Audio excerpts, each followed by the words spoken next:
देवा जेव्हा नामदेवराय भगवंता करता नैवेद्य घेऊन गेले आणि म्हणाले देवा जेवा, त्यावेळेस लोक हसू लागले की काय वेडा आहे हा मुलगा, दगडाची मूर्ती कुठं जेवण करत असते का. परंतु नामदेवराय लहान होते, त्यांना काय माहिती देव जेवतो की नाही.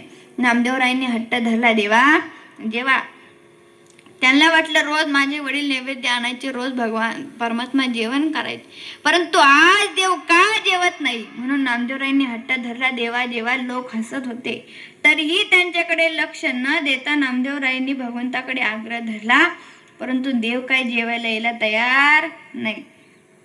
मग आता शेवटी मात्र नामदेवराय म्हणाले भगवंता, आता जर तू जेवण करण्याकरता आला नाहीस तर मी इथंच मस्तक आपटून माझे प्राण सोडून देईल. त्यावेळेस नामदेवरायांनी मस्तक आपटायला सुरुवात केली. रक्तभंबाळ झाले. भगवंताला दया आली. भगवंत विटेवरचे खाली आले, वाहणारे रक्त बंद केलं आणि म्हणाले नामा, जर तुला काही झालं असतं तर तुझ्या घरच्यांना काय उत्तर दिलं असतं. त्यावेळेस नामदेवराय म्हणाले भगवंता, देह जावो अथवा राहो, पांडुरंगी दृढ भाव, मला काहीही झालं तरी चालेल, परंतु तुला जीव घातल्याशिवाय जाणार नाही. त्यावेळेस नामदेवरायांनी भगवंताला आपल्या हाताने जीव घातलं, म्हणजे तो देव आहे आणि देव जेवतो सुद्धा. म्हणून जोपर्यंत आहे तोपर्यंत भगवंताचं नामस्मरण चिंतन करा, आई वडिलांची सेवा करा, कारण जोपर्यंत आहे तोपर्यंत कळत नाही, परंतु गेल्याच्या नंतर त्यांची किंमत कळते. म्हणून जोपर्यंत आहे तोपर्यंत सेवा करा. बायको आली म्हणून आईला विसरून जाऊ नका, कारण बायको मिळाली जरी पोळी मधाची, बायको मिळाली जरी पोळी मधाची, आठवण ठेवावी तू आईच्या दुधाची, आठवण ठेवावी तू आईच्या दुधाची.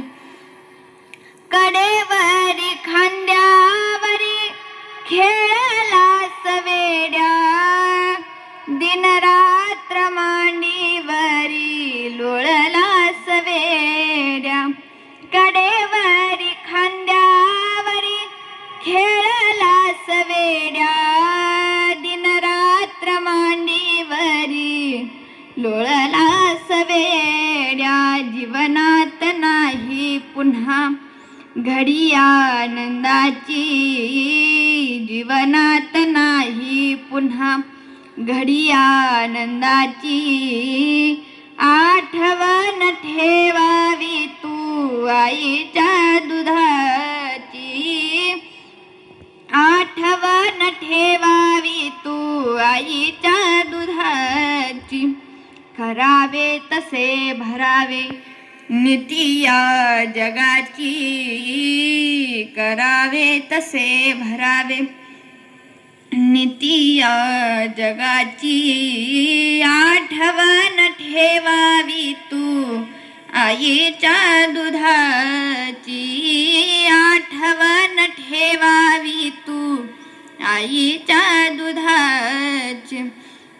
बायको मिळाली जरी पोळी मधाची, बायको मिळाली जरी पोळी मधाची, आठवण ठेवावी तू आईच्या दुधाची, आठवण ठेवावी तू आईच्या दुधाची.